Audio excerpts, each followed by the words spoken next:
What's up, guys? It is Callous with the third and final set of the day that I'm going to be narrating, and the final set of the round, unless one of my guys bails on me. It is between M-Dragon and SoulWind, a less than ideal pairing for both of them, I'm sure. They are only Spanish players, despite what our play-ins video says. The player's video says that Endel's Spanish. He's not. He's from Chile. That was simply an error. But yeah, these guys are actually Spanish, and they have known each other for a long time. They've played together on Sharks. They played together on World Cup. I mean, these guys have legit been friends and worked together for over a decade. So this is a crappy pairing. It's the nature of random draws. You know, this is how it goes. But I'm sure these guys would have really not wanted to play against each other. Here we are. This one, I wanted to narrate it live, and that was the plan, but they unfortunately started 15 plus minutes early and gave me no heads up. And by the time I got back to my computer, which was still like almost 10 minutes before they were supposed to start, it was way too late. So we're going to do replays. I only watched the final game, or at least part of the final game, which I'm not going to obviously tell you what number game that is. And I missed everything prior to that. So got some catching up to do. Let's check out this series. Like I said, it's round one, so nobody can be eliminated, but you obviously want to start the tour on the right foot. M-Dragon and SoulWind, the battle for Spain. Here's game one. Dragon bottom, SoulWind top. Flygon, Zapdos, respectively. No words, no good luck or have fun or whatever. Do they need to? These guys know each other very well. And we've got Fori coming down for SoulWind. Actually, it looks like they have both brought something on the Stolly side. And that is, of course, a roll. And there is the EQ. It is about a 75-25 roll, if I recall correctly. And Fortress does survive most of the time. In fact, he survives here and gets the EQ off. So, Magneton is down. Fortress is severely wounded, but not dead. Dugtrio got to survive Earthquake, though, which is cool. And there's the follow-up for the kill. So this one, even though it's two stally teams, this one's moving pretty quick. Doesn't feel, even though it's two stally teams, like this one's going to be super duper long. And I think I recognize this team from Dragon. I believe we're going to be looking at a last poke Coon here. I've seen him run this structure or very similar to this structure before. Okay, right idea, wrong poke. It is a water, but it's not Coon. It is Milotic. Interesting. This team seems really do nothing for Dragon. Very stally, but I'm not clear what wins. Is it CB gone? M-Dragon is one of the only remaining people who still tries to advocate for that Pokemon. CB Flygon is a relic of ancient times, but so is M-Dragon, so perhaps that's what we're looking at here. Selby in, and a Surf, sure. Usually Fori is paired with Pursuitar, so I would assume that's one of the last pokes for SoulWind. Last one could be a lot of things. You can see like a Mence, an Arrow, sometimes even like a Jirachi in that spot. Could be a Gengar, could be a Bliss. There's Roar, bringing out Milo, which might actually stay in here, given the Leech Seed. It is Bliss, and I think it's going to be last Pursuitar. So here's Flygon. If it is CB, it would do a lot here, but it couldn't kill, and it would die to Ice Beam. Counter would also certainly do it in that situation. Toxic, sure. And S-Toss. So it's going to be an obvious recover turn for M-Dragon. We'll see how SoulWind wants to respond to that. Maybe he gets the Zapdos in. Indeed. Ooh. Good play for M-Dragon. Nice little snipe there. Gets him with Toxic. I would have gone to Zapdos as well. SoulWind did what most people would do, but nice little play there for Dragon. And then he gets Flygon in on the rest turn. Good sequence. Big opportunity there. And that is absolutely a CB Flygon. A poke that I and most are not a fan of, but I've seen M-Dragon run it many times over the years. Big proponent of that Mon. Has been running it for a long time, and here it is again. So that's, I guess for lack of a better term, since there's no setup sweeper here, I guess that's his win condition. T-Tar sure wasn't DD with Pursuit. So there's Toxic and Soft Boiled, respectively. M-Dragon trying to stall him out. Get there eventually with Spikes and CB and all that good stuff. Like I said, I've seen Dragon run Not this exact team, but like really similar to this a number of times in the past. He had one of these that had an all-in lax and EQ rest lax. He had one of these that had 4E rather than Skarm, but like the base concept is the same. I've seen Dragon run structures very similar to this for a lot of years.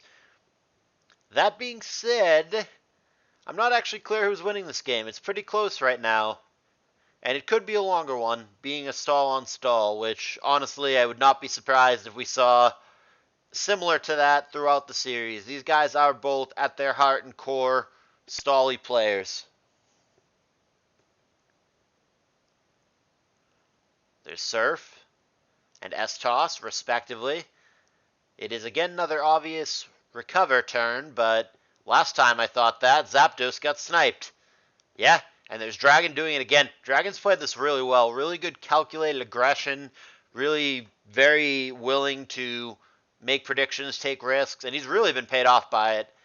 Very good sequences there. Killing the Zapdos that most people would not have killed. Dragon really looking good in this game one, as in the way that he's playing. Not necessarily to win the game. He could, but outcome here unclear at this time. If it is just Pursuit Tower in the back for SoulWind, which is the most likely thing, that doesn't seem that exciting in the matchup. Mixed Mons in general, in this case Mixed Tar, not that exciting into Milo. Milo, one of the best counters for Mixed Mons, as in general. And then CB Flygon, even though he's got to be a little bit careful about when he gets it in. CB Flygon, even though I'm not a fan of that Mon, looks like a real threat if it is Last Poke, Pursuit Tower in the back. That obviously isn't taking Earthquakes anytime soon. CB Earthquakes, CB Stab Earthquakes. Dugtrio not a threat to the Flygon. Blissey doesn't have Ice Beam, which is kind of crucial here. It does have Counter, which is like effectively the same, but Ice Beam would be better because Ice Beam you could snipe the Flygon on the way in, whereas Counter you don't have that option. And then there's the Pert, which is, a good answer in general, but it does have to step on spikes every time it comes in. CB damage adds up, so on and so forth. As long as the Flygon gets in front of the Swampert, it's just always going to be able to click EQ, and SoulWind has no answer to that if it is Last Poke Tar. He has nothing that even resists it. Never mind is immune to it, so the CB Stab Earthquakes are very, very threatening for SoulWind, and I think that's going to be the bottom line. I think M-Dragon will probably win this game one. And as much as I don't love them on, CB Flygon is going to be probably a huge factor in that. That's my prediction as to how this plays out, but he has been a little hesitant to bring it in. Now, granted, we don't know the Last Poke yet for SoulWind, so that's definitely a thing. Just kind of back and forth.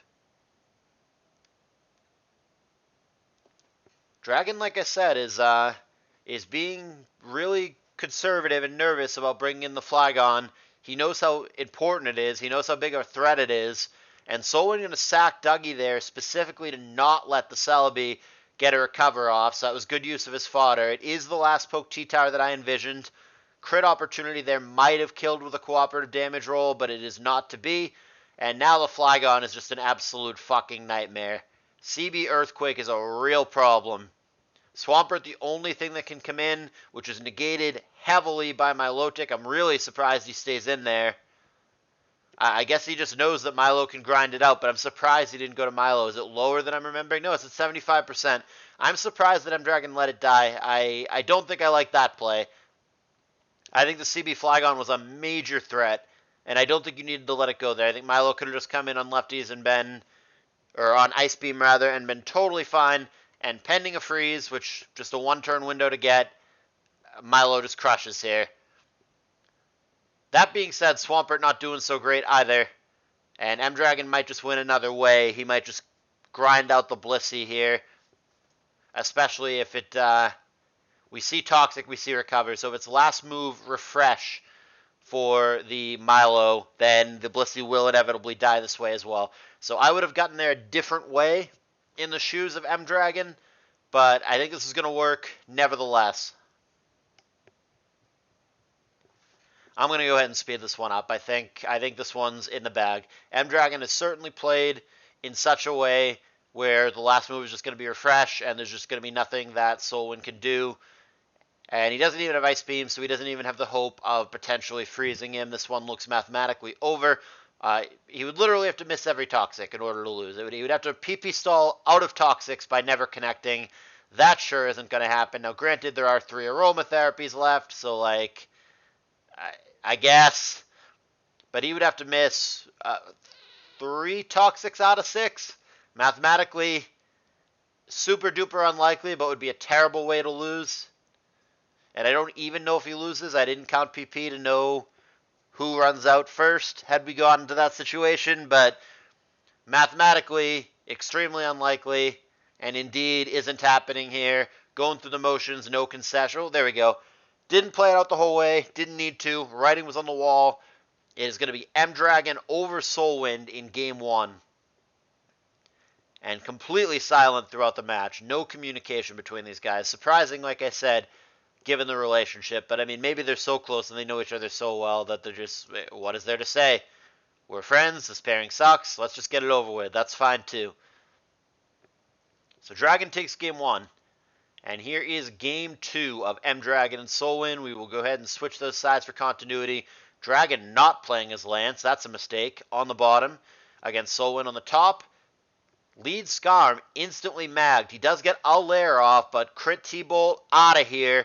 So 1 spike for 1 poke is the opening trade of Game 2, with SoulWind needing to win this game and a theoretical Game 3 in order to knock Dragon to the lower bracket, whereas Dragon just needs to win this game or a theoretical Game 3 in order to start off his tournament the right way in the upper bracket. Looking like a Spike Stacks team. Used to be called Jolt Spike Stacks, which some people still call it that, but it isn't always Jolteon anymore. As we see here, it might be Zapdos in that spot instead, but it's the same archetype. Lead Skarm, very indicative of that archetype. It's like a dead giveaway that it's probably that. So I feel pretty confident in what we're looking at here. There's Mag, and that is a whiffed Destiny Bond. Does not take the Clay Doll with him. Now T-Tar switching in to a T-Wave. And he does not have a Lum to get rid of that, so he's going to be paralyzed. Skarm coming in. Mag Doll for SoulWind, opting for the anti-spikes, which, hey, that's convenient. M-Dragon brought spikes. Probably a good matchup for SoulWind. This is the kind of thing that you want to run into when you run this squad. And there's Drill Peck, disrupting Focus Punch. Gonna have plenty more opportunities, though. And here's one right now. Focus Punch does get off through Para, and it's big damage, 40%. But the second layer of spikes is down for SoulWind, and these teams that M-Dragon is running usually don't have a spitter. They can sometimes have off-star in the back, and even less frequently, they can have like a really aggressively EV'd Clay Doll in the back. But I would say that it is more likely in either case that he doesn't have that than he does. Here's Dragon going to T-Tar against the Mag, whiffing on Earthquake as Clay Doll comes in for SoulWind. He goes Psychic into Gar. And he is going to whiff on that and get hidden power. Does he have the balls to Psychic again here? No, he goes Rapid Spin this time, and he's right. But he loses the doll, crucially. That being said, the Rapid Spin got off, which is just as crucial. M-Dragon cannot reestablish Spike, so mission accomplished. Fair trade, I think. I think SoulWind looks definitely ahead in this game, given the spikes, given the paralyzed Tar, and certainly given the fact that he got the Rapid Spin off and does not have to play the game with spikes of his own. T-Tar coming into Bliss now to a soft-boiled, sure. T-Tar looks moderately threatening, but the paralysis is certainly going to hold it back a bit. That helps. SoulWind predicts the Focus Punch and prevents that with an S-Toss. Doesn't double down, he just goes for something else, which turns out to be Rock Slide, 39%. Blissey seems kind of annoying for Dragon to break, though. He might have to go to Gengar and blow up on it. Give us a nice nurse moment. Focus Punch there had an opportunity to crit and kill the Coon, but doesn't get it off through Para. And now SoulWind playing aggressive, going for the Surf. Would have been pretty heavy on the Tar. Gets the Zapdos instead. Tar doubling back, thinking that he won't stay in, which is correct. Magneton in. Probably can't kill him from this range, and he's not willing to try it. And Mence comes in, intimidating and blanking the Earthquake.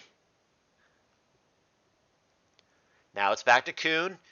Full Para at a bad time for M-Dragon. Probably just another Surf turn here. Dragon has not shown that he has a good switch into that.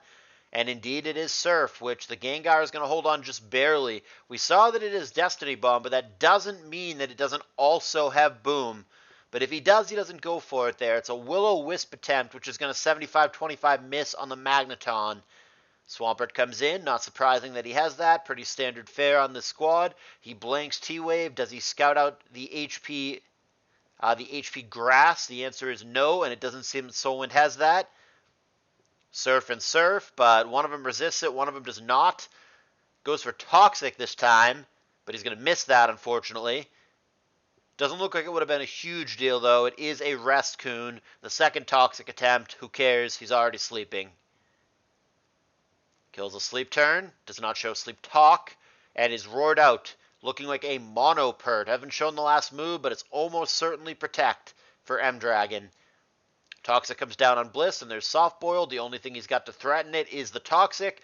Normally, with Spikes down, this would be a fine weapon. You just make predictions, your Toxic stuff, your Roar stuff, and you do lots of work. But with the Spikes not being there, it is pretty easy to ignore and negate the Swampert here. Blissey can just sit in on anything other than Toxic. When the Toxic does start to add up, you just switch to the Coon, and you really don't care about Surf or Toxic if you're the Suicune either. So this Swampert is going to be pretty damn unexciting offensively. Maybe defensively it does more than nothing, but it's going to threaten nothing with its offensive prowess in this case. Gengar sneaks in again, 9% against a Poison Coon. Thunderbolt, Boom, Magneton. Man, good prediction for Dragon Will-O-Wisp, but he's going to miss again, 75-25. And Taunt will prevent T-Wave. Risky there. T-Bolt would have killed him for free. D-Bond. Sure, they will trade. So Dragon gets some value on the way out from his Gengar, trading with the Magneton after forcing it to attack with Taunt. Leaves us at a 4-4. Dragon has not shown his last, and that is probably his best bet. Somehow he kills the Blissey and he gets there with Off-Star, or somehow he kills the Scarm and he sets up an Agilogross and gets immediate attack raises so we can maybe beat the Coon. It's not looking promising, though. I like SoulWind's position in this game, and if SoulWind were to win, which is not guaranteed, of course, but if SoulWind were to win, we'd be headed to what is apparently a rare occasion in CALLOUS Invitational. It would be a Game 3, and it would be only the third Game 3 of the entire first round so far, which is pretty crazy. Let's not get ahead of ourselves, though. If Dragon does find a way to win this, or if he's got a last poke that we're not expecting, DD Mence or DD Gyra or whatever that just sets up and gets there, then that's it. Then it's a 2-0 win for M-Dragon. He's in the upper bracket, and SoulWind, who most of you expected to lose this match, fair prediction, would start out in the lower bracket. Focus Punch disrupted with Surf. T-Top pretty low now, and even if he switches out, he would die to Spikes on the way in. So he's going to stay in and try to Focus Punch in case SoulWind gets cute and goes for Rest. SoulWind with the obligatory Surf. T-Tar bites it. Aerodactyl for M-Dragon as the last poke. Alright, Scarm's low. You got a shot here. Got to get there. There you go. Rock Slide kills it. There's a shot here. Aerodactyl could clean this up. Absolutely. Ooh. Critter flinch there. It would be devastating. Blissey at 78. Mence is at 100, but it sure doesn't like CB Rock Slides. Aerodactyl's a fantastic last poke for M-Dragon. There is absolutely a shot here. Gonna have an opportunity again. Critter flinch, and all of a sudden, Dragon's really got a shot. And by critter flinch, I mean miss. Not what we're looking for. PP a huge issue here. 16 slides to begin with. Pressure on Coon. He's down to like 4 or 5 or something. Very low. Gonna have to pull it back. But Aerodactyl's absolutely the key to victory here. And he doubles back to it wisely. Now, let's see. We know there's no status on the other end.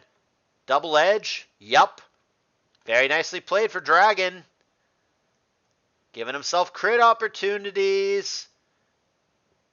One crit here, and he's all of a sudden in great shape. Doesn't get it. Oh, that sucks. That sucks. And that's the first and maybe only thing said in the whole damn game. LOL from M-Dragon and question mark from SoulWind in what is otherwise a silent match. The crit probably mattered too. Standard defensive Kun against most arrow does not kill there unboosted without a crit. So that matters in a huge way. That crit doesn't happen. M-Dragon clicks double edge again, and that's pretty much it. I think then it just comes down to the Aerodactyl and the Salamence later, and pending a Rock Slide miss or it being DD meant. So there's some other factors. But yeah, that was huge. That was very frustrating for M-Dragon. A lot of the time, he survives there, and all of a sudden, what the fuck switches into double edge, and Dragon is in great position to get there with the Aerodactyl. That is not how it played out, unfortunately, and I think we're going to game 3 now, but that, yeah, there's the rest, and now the Swampert can never kill the Coon, so we are, in fact, going to a game 3, but like I said, this has been a silent, mutually respectful match. No words, no anything exchanged, not even like good luck or GG or whatever, just completely silent. But Dragon in that moment felt the need to get that LOL out there. It's just him venting his frustration, and you can't blame him for being frustrated there. That was a tough turn. That would certainly mess with me mentally as well. So with that, it's going to send us to a game 3. Like I said, we haven't had very many of those, but we are going to one finally. Will it be M-Dragon or will it be SoulWind? Couple close ones here. 70-something turns, close. 70-something turns, close. Is that what we're looking at here? We go into a third game that's going to be 70-something turns and close. Here it is, third and final game, CALLOUS Invitational 6, round 1. Very quickly, I don't want to slow this down or fuck up the momentum we've got going too badly. Just want to remind you guys, join the Discord server if you've not already done so. If you've enjoyed the video and the tournament so far, thumbs up. That'd be cool. I'd really appreciate it. Consider subscribing if you've not done so already. And I've got to remind you guys, I'm obligated. Donations. They're strictly optional. We're accepting them. We have over $1,700 so far. Really want to clear 2K. If you'd like to donate, anything helps. Let me know. Be happy to give you credit that you deserve. Let's get over 2K together and make it a fantastic CALLOUS Invitational. That's it. I'm not sponsored. Nobody likes me. That's my own self-promotion sponsorship. Let's go to Game 3. M-Dragon on the bottom, SoulWind on the top for the final time, and lead Hari looking great against a lead T-Tar. Immediate knockoff against Fori, also good. And now he goes to Focus Punch. One layer of spikes gets down, but Focus Punch 60% is huge, and he doesn't have lefties anymore. So that is absolutely going to add up. And now Rachi switching in on an underwhelming neutral HP Bug. Very, very good start in this game for SoulWind. And Hariyama is typically a very good matchup against the Fori squad. So I'm going to assume that SoulWind has loaded up a very solid matchup here. And he's going to Psychic the Gar. Man, what a bad start for Dragon and a good start for SoulWind. Everything you would have wanted here so far. Yeah, and there's the roll with the Psychic. This is a disaster for M-Dragon in this Game 3. Looking so good. Oh, man. And Hari sneaks in on counter. God, how does this get worse for M-Dragon? What a start for SoulWind. Knocks off the pert lefties. Christ. Mother mercy. Oh, this looks so bad. And then Kun is also a nightmare for Fori teams. This matchup looks like a stomp. SoulWind looks so good in this third game.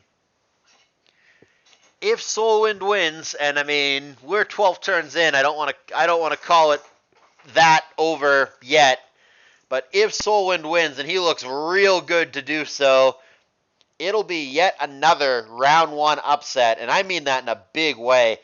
Who would have imagined a CALLOUS Invitational 6 in which all of Marco P, McMegan, Astamatitos, and probably M-Dragon, based on how this game is going, all of them in the lower bracket after round one.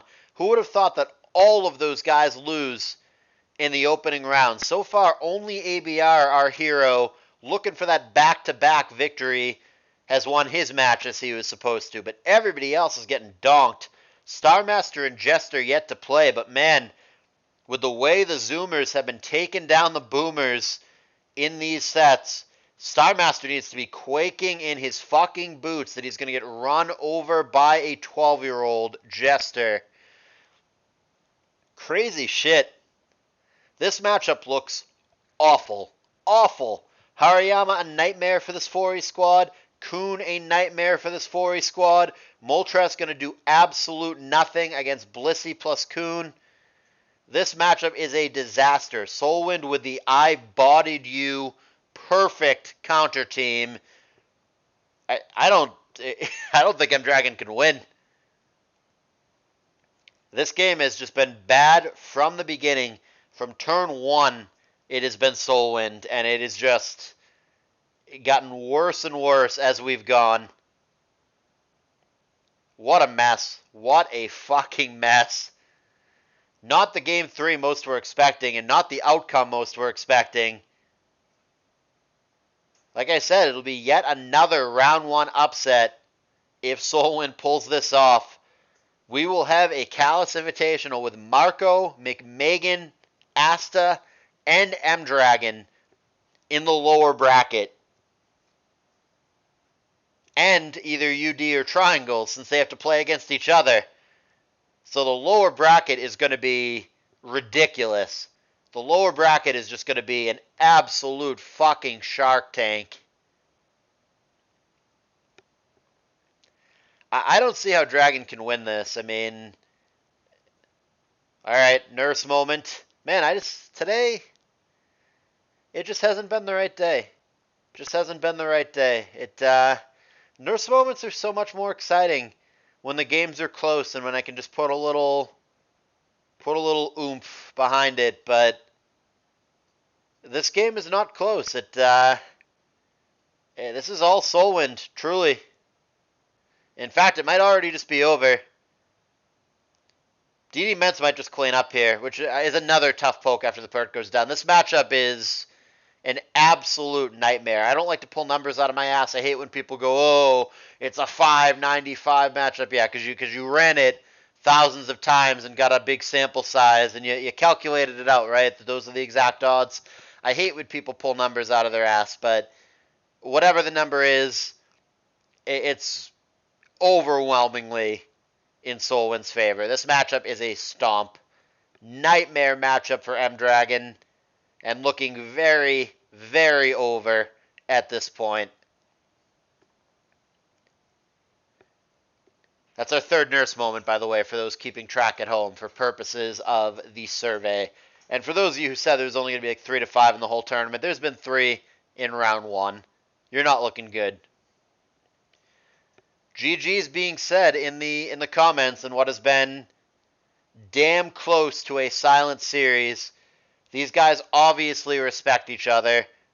2 fantastic players for years and years and years. 2 legends of the game. Huge resumes, list of accomplishments for both these guys. Mutual respect. They're countrymen, they're teammates. But man, I mean, SoulWind deserved this game 3. M-Dragon has got to be second-guessing his team choices here.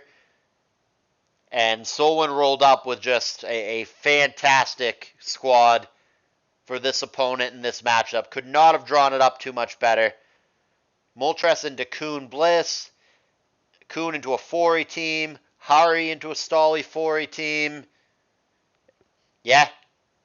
Dragon just nightmare matchup. This is a team that I know that M-Dragon has used on ladder 1600 plus on one of his accounts. I think on Arterin rather than on M-Dragon, but like same dude. But yeah, I think that this is a relatively known M-Dragon team, and I think that there's a possibility that SoulWind was aware of this team and may have planned accordingly. Or maybe I'm giving him too much credit. Maybe it's just luck. Maybe sometimes the matchup is just bad and there's not a lot you can do. But this matchup really, really was as bad as I made it sound, and nightmare. nothing you could do. Whether it's M-Dragon or any other player, this matchup is a disaster. And SoulWind going to win this one pretty handily in an unclose Game 3. And like I said, that leaves us in a CALLOUS Invitational 6, where in round 1 we have Marco, McMagan, Asta, and now M-Dragon all in the lower bracket. They might be joined by Star later when he fights Jester, but they will be joined by either UD or Triangles. So no matter what, this lower bracket is insane. And really going to be, man, really going to be a fucking Shark Tank down there. Watching the lower bracket for the rest of this tour is going to be intense. Alright guys, I was planning on narrating all 3 of my sets live today. It did not work out. I ended up narrating 0 live. I apologize, that wasn't the plan. I overslept through 1, but the other 2 started early. What are you going to do? I'll try to do more live narrations next week, but in the meantime, like I said, unless one of my guys ends up bailing and can't do one of the narrations that they're supposed to do, this is going to be it for me in this round, but you'll see lots more of me next round. In the meantime, like I said, thumbs up if you enjoyed the video. Lots more content to come from other people, and I will see you guys in some other battle.